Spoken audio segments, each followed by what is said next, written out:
그리스도인들 중에서는 여러 부류의 사람이 있습니다.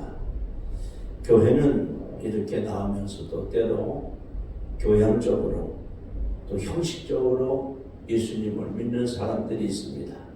마치 종교의 제자리처럼 그렇게 형식적인 신앙생활을 하는 것이죠. 그런가 하면 예수님께서 나를 위해 피 흘리시고 십자가에 돌아가셔서 내 영혼이 구원받음에 감격하면서 예수님이 내 삶의 전부가 되어 성령에 사로잡혀서 그렇게 복음을 전하는 사람들이 있습니다.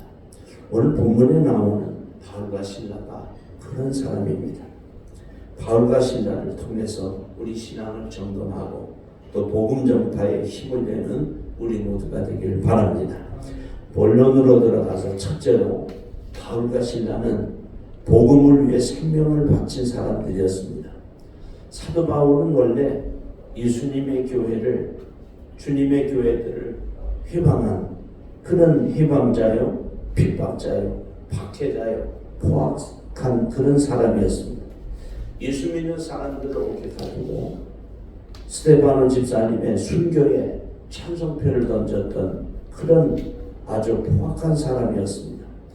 사도 바울은 율법에 아주 능통하고요, 그리고 유대교에 충실하고 또 가말리엘 문화, 당대의 유대 나라에서 가장 정통스러운 권위 있는 그런 문화죠.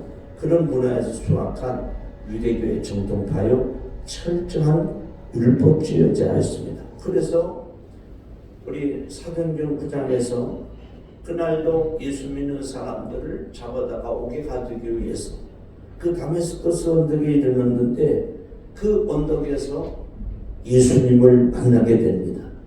참 놀라운 일이죠.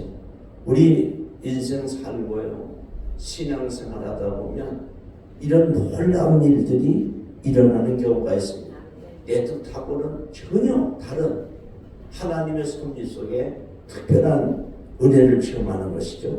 사도행전 9장 3절로 5절에는 사울이 길을 가다가 다메섹에 가까이 이르더니 호련히 하늘로부터 빛이 그를 둘러 비치는지라 땅에 엎드러져 들으며 소리가 있어 이르되 사울아 사울아 내가 어찌하여 나를 핍박하느냐 하시거늘 대답하여 주여 누구시니까 이르시되 나는 내가 핍박하는 예수라. 이런 음성을 듣게 돼요. 우리는 여기서 여러 가지를 생각해보고 은혜 나눌 수 있는데요, 하나님께서 그 주님의 교회를 핍박하는 사울을 만나주시는 것도 신비스럽고, 또 이 사도 바울이 예수님을 핍박한 적이 없는데 예수님은 나를 핍박했다 그래 말씀하세요. 그래서 교회를 핍박하는 것은 예수님을 핍박하는 것이다.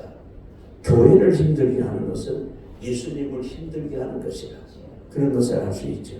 골로새서 또 말씀처럼, 에베소서에 또 골로새서에 나오는 말씀처럼 예수님은 교회의 머리가 되시고 우리는 지체가 되는 거죠. 그러니까 손과 다리가 또 얼굴이 또 우리 육체가 다른 곳에서 뭐 아픔이 있으면 머리에서 통증을 느끼잖아요. 그런 것처럼 우리 지체된 저와 여러분 한 영혼 한 영혼이 핍박을 당하고 박해를 당하고 어려움을 당하면 머리 대신 예수님께서 아픔을 느끼신다고 하는 거죠. 그래서 예수님께서는 사도 바울에게, 그 당시에 사울이었죠. 사울은 큰 자란 뜻이고 바울은 작은 자란 뜻이에요. 그래서 나중에 이름을 바꾼 거죠. 사울아 사울아 어찌하여 나를 핍박하느냐 그러잖아요. 그러니까 누구십니까? 할 때 나는 네가 핍박하는 예수라 그랬어요. 그래서 교회를 힘들게 하고 교회를 핍박하는 것은 예수님을 핍박하는 것입니다. 그리고 우리가 또 사도 바울을 통해서 깨닫는 것은 아무리 못난 사람, 또 부족한 사람, 또 포악한 사람, 또 이런 회방자 같은 핍박하는 사람들도 예수님께서 만나셔서 그들을 변화시켜서 하나님의 일꾼으로 삼아 주신다고 하는 것이죠. 이 사도 바울은요, 주님의 음성을 듣고 변하여 새 사람이 됩니다. 그래서 온 세상의 목숨을 걸고 복음을 전하는 전도자가 되었습니다. 기독교 역사는 십자가를 통과하면서 변화의 역사가 있습니다. 베다 포토시스라고 해서 이거는 애벌레가 나비가 되는 것을 말합니다. 전혀 딴 사람으로 변하는 거죠. 내가 예수를 믿기 전에와 예수 믿은 후에 변화가 없다고 하면 조금 그것은 신앙생활을 잘못한 거예요. 내가 예수님을 만나면요, 가치관도 틀려지고 인생관도 틀려지고 생활 습관도 틀려지고 전혀 다른 사람이 되는 거예요. 그것이 예수를 잘 믿는 것입니다. 우리 이 본문의 주인공 사도 바울은 예수님을 만난 후에 180도가 완전히 바뀌었어요. 90도가 아니고 완전히 이 사도 바울은 180도가 바뀌었습니다. 우리 예수를 만나서 이 사도 바울처럼 변화하는 우리 모두가 되길 바랍니다. 그래서 사도 바울은 복음을 전하다가 옥에 갇히고 매를 맞으면서 파선하고 그리고 춥고 배고픈 말로 형용할 수 없는 고난을 당하였습니다. 고린도후서 11장 23절 28절에 고린도 교회를 향해서 사도 바울은 이렇게 말합니다. 그들이 그리스도의 일꾼이냐 정신없는 말 하거니와 나는 더욱 그러하도다. 내가 수고를 넘치도록 하고 옥에 갇히기도 더 많이 하고 매도 수없이 맞고 여러 번 죽을 뻔하였으니 유대인들에게 40에 하나 감한매를 5번 맞았습니다. 그러니까 40번 매를 맞으면 죽는다니까 39번을 때리는 거예요. 근데 39대 맞으니까 5번이나 맞았다는 거죠. 3번 태장으로 맞고 옷을 벗기고 맞는 거예요. 1번 돌로 맞고 3번 파선하고 일주일 깊은 바다에서 지냈으며 여러 번 여행하면서 강의 위험과 강도의 위험과 동족의 위험과 이방인의 위험과 신의 위험과 광야의 위험과 바다의 위험과 거짓 증거 중의 위험을 당하고 또 수고하며 애쓰고 여러 번 자지 못하고 줄이며 목마르고 여러 번 굶고 죽고 헐벗었노라. 고린도 교회에 이단들이 들어와서 뭐 예수님을 위해서 엄청 고생한 것처럼 자꾸 그런 이야기를 하니까 사도 바울이 자기 형편을 이야기한 거죠. 이렇게 사도 바울은 참 고난을 많이 겪었는데 28절에 의미 있는 말씀을 우리에게 전하고 있습니다. 이렇게 고난당하는 어려움 겪는 이 외의 일은 고사하고 날마다 사도 바울의 마음에 내 속에 눌리는 것이 있으니 곧 모든 교회를 위하여 염려하는 것이라 그랬습니다. 그 사도 바울은 교회를 여러 군데를 개척했죠. 신약성경에 나오는 이런 교회를 거의 다 개척한 것이 사도 바울의 것입니다. 데살로니가 교회도 그렇고 고린도 교회, 에베소 교회, 골로새 교회, 뭐 이런 빌립보 교회 다 이거 사도 바울이 개척을 했는데 사도 바울은 자기의 고난보다도 이 교회들을 걱정하는 그 걱정이 더 컸다고 하는 거예요. 그래서 정말 예수를 잘 믿는 사람들의 어떤 신앙의 모습을 우리가 볼 수가 있죠. 이 세상의 모든 어려움과 고통보다 그리스도의 몸된 교회를 더 걱정하는 그런 사람이 그리스도의 심장을 가진 또 하나님의 마음을 가진 성령님의 그 뜻을 가슴에 품은 사람들이라고 하는 것입니다. 우리는 교회를 개척하고 이제 시작을 하는 그런 단계에 있습니다. 걸음마의 단계지만 우리 그리스도의 심장을 가지고 하나님의 마음을 가지고 교회를 걱정하고 기도하면서 또 이렇게 나아갈 때 하나님께서 사도 바울에게 주셨던 은혜와 또 능력과 권능을 우리에게 주실 줄로 믿습니다. 이처럼 사도 바울은 인간이 겪을 수 있는 모든 고난과 역경을 겪으면서도 복음을 전하고 또 본문에 나오는 이 빌립보 감옥에서도 매우 깊은 감옥에 갇혀서 많은 고초를 겪고 마침내 순교의 길을 가는 그런 훌륭한 복음 전도자였습니다. 세상을 구원하는 이 피 묻은 십자가의 복음은 사도 바울 같은 순교자들의 헌신으로 수많은 영혼들을 주님께로 돌아오게 한 것입니다. 한국교회 역사에도 수많은 선교자들이 와서 복음을 전했습니다. 그들은 이 땅에 와서 물질을 드렸고 자기의 인생 삶을 드렸습니다. 육신의 정욕, 안목의 정욕, 이생의 자랑을 다 포기하고 미국에서, 영국에서 참 물설고 낯설은 이 대한민국에 찾아와서 모든 불편한 것을 다 감수하고 또 때로는 아들, 딸들이 풍토병을 이기지 못하고 다 죽는 어려서 죽음을 당하는 그 어려움을 아픔을 겪으면서도 이 나라에 복음을 전한 것입니다. 그래서 우리나라가 이렇게 하나님의 크신 역사를 이루게 된 것이죠. 정말 우리는 힘들고 어렵지만 여러분 있는 곳에서 선교사들처럼 복음을 전할 수 없지만 사도 바울처럼은 사역을 못하게 되지만 우리 주위에 예수 믿지 않는 사람들을 향해서 복음을 전하는 우리 모두가 될 수 있길 바랍니다. 이제 신라에 대해서 말씀드리겠습니다. 신라는 예루살렘 교회의 예수님의 70인의 제자 중에 한 사람이라고 주장하는 학자들이 많이 있습니다. 안디옥 교회에서 사도 바울을 만나서 사도 바울의 제2차 전도 여행에 동행해서 사도 바울의 사역에 충실한 조력자가 되었습니다. 이 복음은요 혼자 전할 수가 없습니다. 그 천하의 무엇에도 하나님께서 형 아론을 대변자로 세워주셨어요.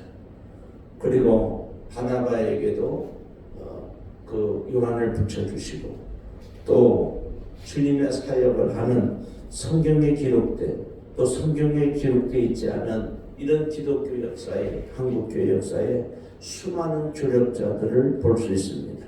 이 빌립보 교회만 해도 루디아라고 하는 상류층에 또 부자로 사는 그런 사람이 있었는가 하면 이 본문에 나오는 또 이제 간수 같은 사람은 중류층의 사람이었어요. 그리고 그 앞에 나오는 또 귀신이 들렸던 여인은 하류층의 사람이었죠. 그러니까 빌립보 교회에 상류층 사람들이 있고 또 중류층 사람들이 있고 하류층의 사람들이 다 섞여 있었던 것이죠. 안디옥 교회에도 귀족들도 있고 왕족들도 있고 그런가 하면 어렵게 사는 사람들이 다 있었습니다. 그래서 교회는 사회의 모든 신분과 이런 걸 다 초월하는 거예요. 그게 좋은 교회. 어떤 사람들은 우리 교회는 부자들만 많이 나옵니다. 그 좋은 교회 아니에요. 많이 배웠든 적게 배웠든 부자든 가난하든 모든 사람들이 모여서 함께 하나님의 일을 조력하면서 이어가는 교회가 좋은 교회인 것입니다. 우리 교회가 그런 교회가 되길 바랍니다. 그래서 이 신라는요 사도 바울을 철저하게 도왔어요. 그래서 예수 안에서 한 형제요 지체가 돼서 복음을 전했던 것이죠. 이 복음의 사역은 절대로 혼자 할 수 없습니다. 초대교회에도 그 예루살렘 교회에 7 지사님이 계셔서 복음 사역을 도왔습니다. 그래서 사도들은 이 구제하는 일에 신경을 쓰지 않고 오직 기도하는 일과 말씀 전하는 일에 전무했다 그랬습니다. 우리 교회에서도 초대교회 7 지사 같은 충성된 일꾼들이 많이 배출돼서 서로 협력함으로 힘차게 복음을 전하는 우리 교회가 되기를 바랍니다. 이제 두 번째로 바울과 실라는 고난 속에서도 감사하며 기도하며 찬양을 불렀다는 것입니다. 참 놀라운 일이죠. 바울과 실라는 옷을 찢기고 매를 맞고 깊은 감옥에 갇히었습니다. 그 당시에 그 감옥은 매옥이 있고 내옥이 있는데 조금 그 출구에서 가까운 데는 보통 이런 죄를 지은 사람들을 가두고 깊은 내옥이라고 하는 깊은 감옥에는 흉악범들이 있는 그 흉악범들을 가두는 곳이었습니다. 그중 가장 깊은 곳에 이 사도 바울과 실라를 흉악범으로 여겨서 그렇게 가두었다고 하는 것입니다. 언제 죽을지 몰라요. 참으로 절체절명의 순간입니다. 그런 앞이 캄캄한 순간에도 사도 바울은 기도하며 감사하며 찬양을 돌리면서 하나님 앞에 영광을 돌렸습니다. 참 놀라운 신앙이죠. 여러분 모든 것이 형통하고 잘되고 풍족하고 넉넉한 상태에서 하나님께 감사하는 것도 귀한 것이지만 이처럼 정말 원망할 수밖에 없고 불평할 수밖에 없고 절망적인 이런 상황에서 찬양하고 감사하고 또 기도한다고 하는 것은 참으로 어려운 일입니다. 그런데 사도 바울과 실라는 죽음 앞에 굴하지 아니하고 명예와 권세에 휘둘리지 아니하며 물질에 초연하고 고난에 불평하지 아니하며 굳건히 사도의 또한 조력자의 길을 걸어갔습니다. 그 절체절명의 순간에 기도했던 히스기야처럼 또 10년 동안이나 10여 년 동안이나 이토록 언제 죽을지 모르는 어려움을 광야에서 쫓겨다녔던 다윗처럼 또 로뎀나무 밑에서 죽기를 강구했던 두려움 속에 떨었던 엘리야처럼 그런 어려운 순간임에도 사도 바울과 실라는 빌립보 깊은 감옥에서 찬양하며 기도하며 하나님 앞에 감사했다는 것입니다. 근데 여러분 이제 이 놀라운 일을 보세요. 25절과 6절에는 이렇게 말씀하십니다. 한밤중에 바울과 실라가 기도하고 하나님을 찬송하며 죄수들이 듣더라. 이에 갑자기 큰 지진이 나서 옥토가 움직이고 문이 곧 다 열리며 그 사람의 매일 것이 다 벗어집니다. 할렐루야. 여러분 얼마나 놀라운 일이에요. 그 감옥 속에서 기도하고 찬양할 때 큰 지진이 일어났다.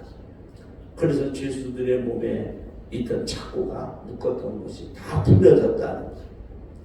그래서 여러분 기도와 찬양과 감사는 이런 세상에서 올동했던 이런 착고보다도 또 감옥보다도 더 위대한 힘이 있습니다.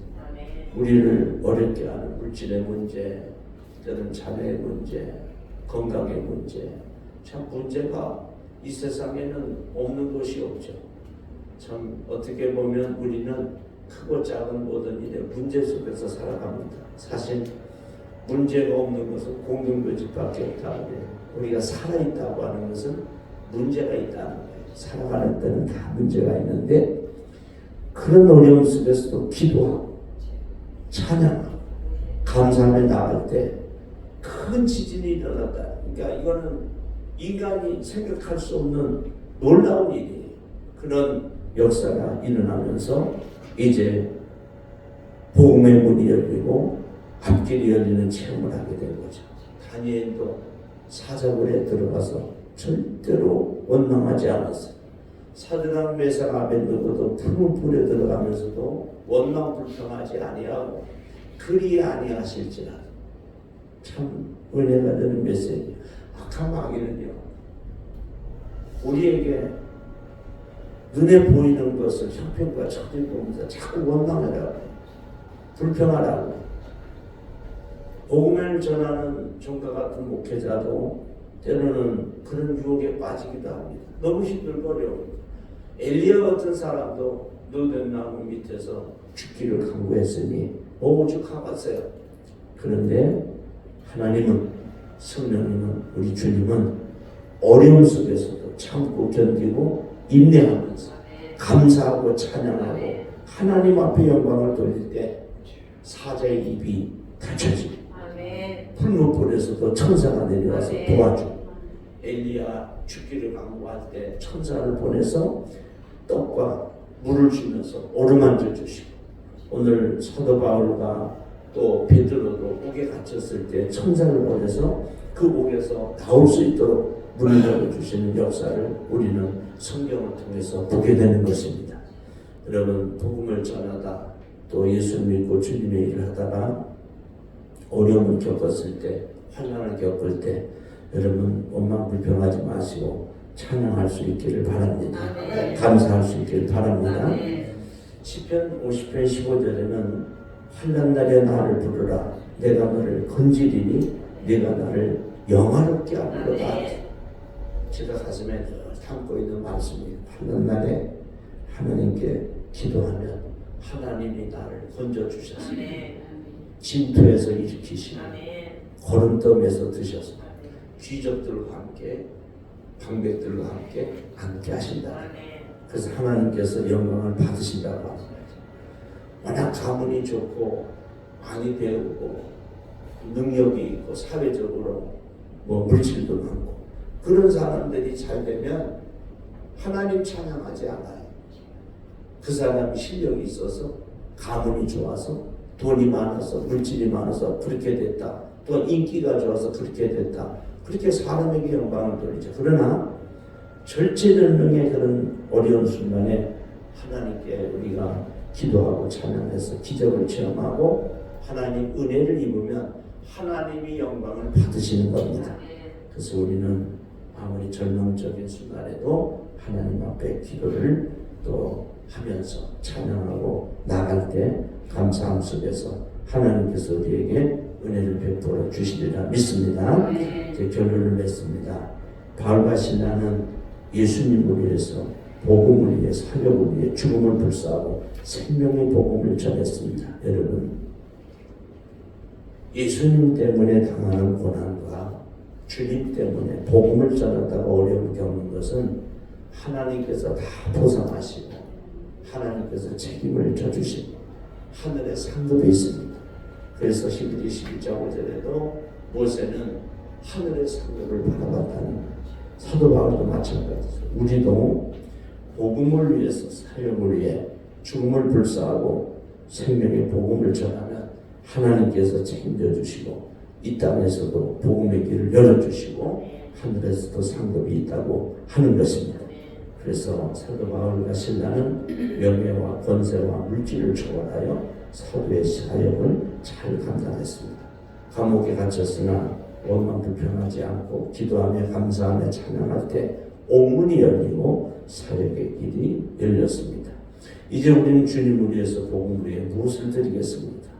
우리 교회는 특별히 우리 교회는 주님을 위해서 멸시와 천대를 또한 귀한 물질을 들여서 세워진 교회입니다. 세상 사람들은 또 우리를 보고 바보 같고 어리석다고 여길 수도 있습니다. 우리는 그럴수록 감사하고 주님의 교회를 향한 뜨거운 사랑과 헌신을 드림에 감격합니다. 하늘의 상급이 멸관이 우리를 기다리고 있습니다.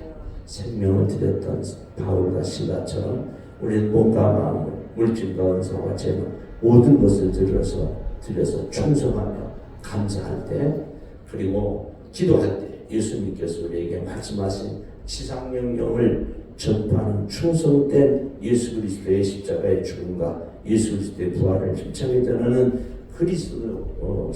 그리스도의 산 증인들이 될 때 하나님께서 우리와 함께 하시는 증거들이 나타날 것입니다. 이것을 기대하면서 우리 기도하고 소망을 갖고 나아가는 우리 모두가 될 수 있기를 바랍니다. 기도하겠습니다.